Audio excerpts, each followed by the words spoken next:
Hello friend, welcome to my channel. આજે આપણે બનાવીશું એકદમ ક્રિસ્પી એવા બ્રેડ રોલ. તો ચાલો આપણે શરૂ કરીએ. તો સૌથી પહેલાં મેં અહીંયા બટાકા લીધા છે 3 થી 4 મીડિયમ સાઇઝના, જે મેં એને મેશ કરી લીધા છે બાફીને. ત્યારબાદ એમાં આપણે મીઠું, લાલ મરચું પાવડર, ગરમ મસાલો અને આમચૂર પાવડર લીધું છે. તમે બીજા સ્પાઇસીસ બી એડ કરી શકો છો. બધું સરખી રીતના મિક્સ કરી દીધું છે. ત્યારબાદ આપણે એક વાડકીમાં પાણી લઈશું.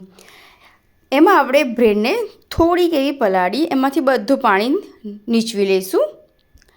ત્યારબાદ જે આપણું જે બટાકાનું જે મિશ્રણ છે એ એડ કરીને આપણે સરસ એવો એનો રોલ બનાવી દઈશું.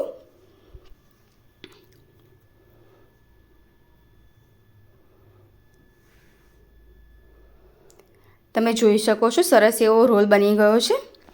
ત્યારબાદ આપણે બ્રેડ ક્રમ્સ લઈશું.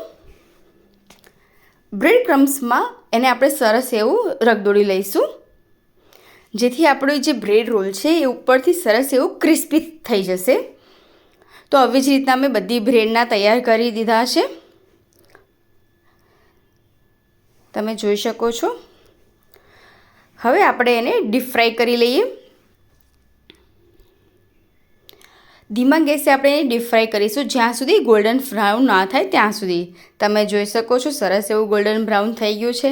તો તૈયાર છે આપણા ક્રિસ્પી એવા બ્રેડ રોલ. તો પ્લીઝ વિડીયોને લાઇક, શેર અને સબસ્ક્રાઈબ જરૂરથી કરજો. Thank you.